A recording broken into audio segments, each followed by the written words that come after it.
Krishti u ngjall. I nderuar fortëlumturia juaj kryepiskopi i Tiranës, Durrësit dhe gjithë Shqipërisë, im Zot Johani, të nderuar vëllezër të Sinodit të Shenjtë të Kishës Ortodokse të Autokefalit të Shqipërisë, të nderuar përfaqësues të komiteteve fetare, të nderuar përfaqësues të pushtetit vendor dhe partive politike, të nderuar klerik, besimtar dhe gjithsa merrni pjesë në këtë të kremte. Si t'ja shpërblejmë Zotit për të gjitha të mira që na ka bërë?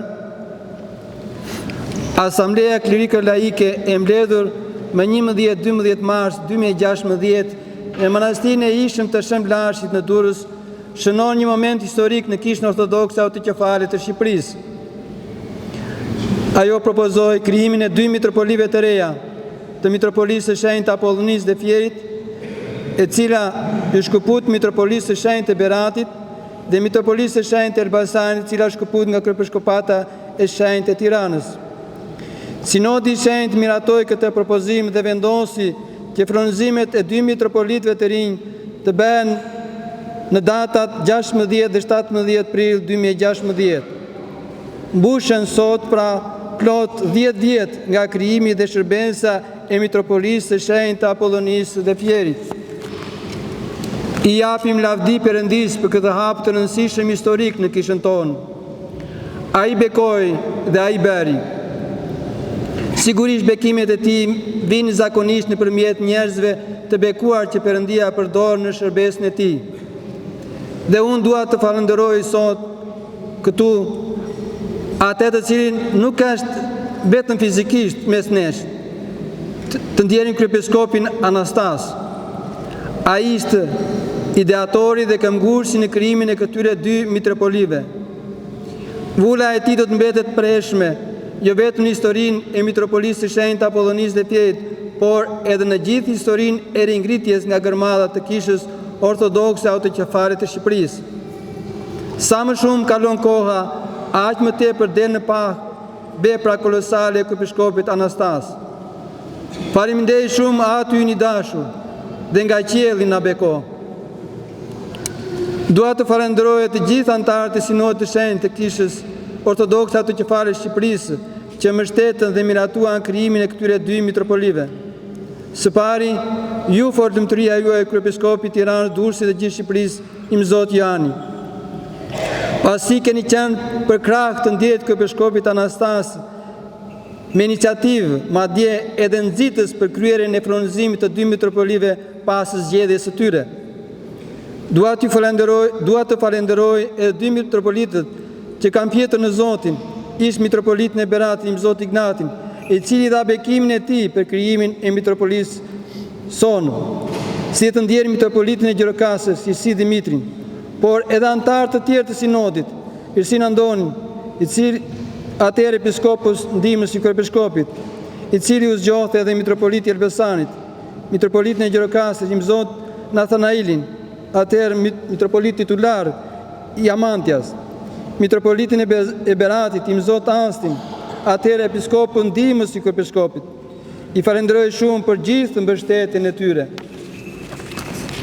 Shërbesa e udhëheqjes baritore të kësaj mitropolie nuk ishte një shërbesë e lehtë. Pavarësisht se noritë kishtare të kësaj mitropolie kishin plot 18 vjet që funksiononin udhëheqje shpirtërore të Mitropolisë së Beratit. Çdo gjë tjetër duhej ngritur nga e para. Vështirësitë ekonomike e bënin akoma më të rëndë këtë shërbesë.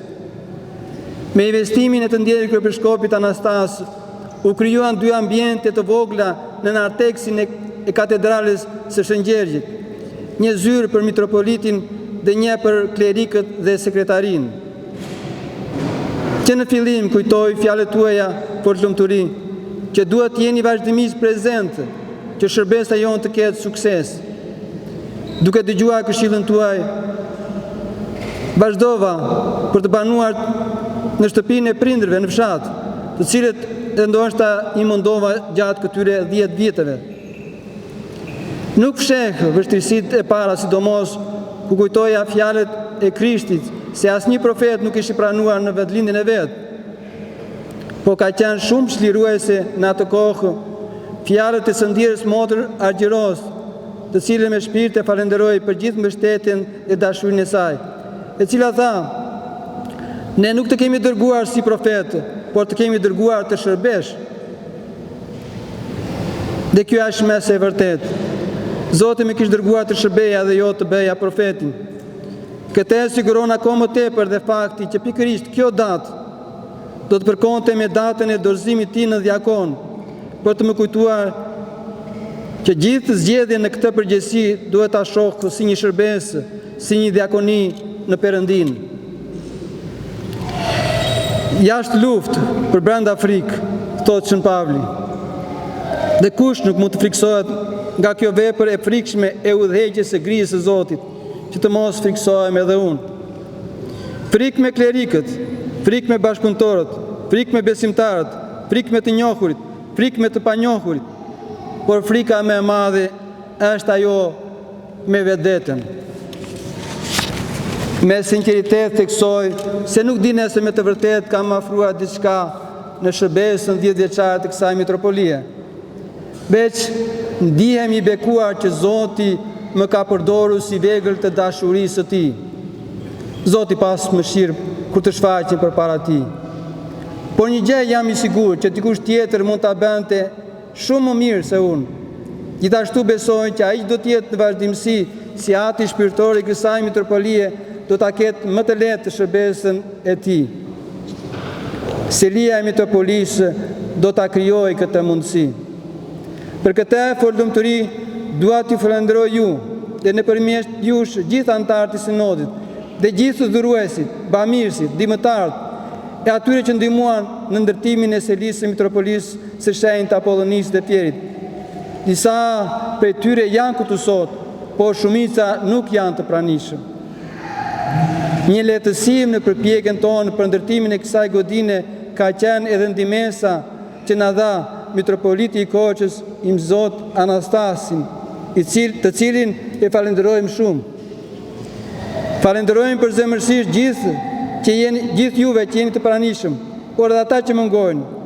Ju falenderoj dhe juroj gjithë bekimet e Perëndisë. Në jetën tuaj personale, familjare, të shërbesës apo të biznesit tuaj. Zoti t'ju mbush me gjithë bekimet e Tij dhe t'ju japë gjithë ato që janë të mira e dobishme për shpirtin tuaj. Ndjesi që nuk mund të përmend emrat e të gjithë dhuruese, të cilët janë të shumtë, por në një të ardhme të afërm do të bëjmë edhe një tjetër falënderim më specifik dhe më të hollësishëm për këtë ngjarje. Ndërtimi i selisë mitropolisë ishte me të vërtet një përpjekje e bukur, por dhe e vështirë. Shumë herë jemi mërzitur, e cila nuk ka të bëjë me përuljen që pësonim nga të kërkuar ndihmë, por më tepër me mosmbajtjen e fjalës, premtime të pambajtura, apo dhe kur na premtonin na jepni gjysmën e asaj që na premtonin. Por Zoti na hapi dyert atje ku nuk e prisnim dhe nga ata që nuk e mendonim. Prandaj dhe është Zoti i surprizave. Lavdi Zotit për të gjitha. Dua përsëri të falenderoj atin tim të dashur, të ndjerin kryepiskop Anastas, sepse kjo ndërtesë është e fundit që ndërtohet me bekimin e tij. Ishte ai që bekoi gurin e themelit, por e falenderoj edhe për ndihmesën financiare që na dha. Jam i gëzuar që në emrin e tij do të jeni ju folumturi, që do të bëni inaugurimin e kësaj selie. U bëftë kjo godinë një gur themeli në ringritjen e kishës ortodokse autokefalit të Shqipërisë, një vend shëntërimi për lavdit të Perëndisë. Së fundmi, por jo nga rëndësia, dua të falenderoj gjithë bashkëpunëtorët e mi, klerik dhe laik, për mbështetjen e tyre gjatë gjithë këtyre viteve. Pa ndihmën dhe kontributin e tyre do të ishte e pamundur gjithë shërbesa jonë. Përsëri, shprehmi njohjen dhe falenderimin tim nga thellësia e zemrës për të gjithë ju bamirësit, dhuruesit, ndihmëtarët, punonësit që kontribuat në ndërtimin e selisë së mitropolisë, por edhe në gjithë shërbesën tonë 10 vjeçare. Zoti dhënë të shërbejmë ashtu si duhet deri në frymën tonë të fundit, në kishën e shenjtë të Krishtit. Faleminderit shumë. Krishti u ngjall. Lavdi Zoti për të gjitha.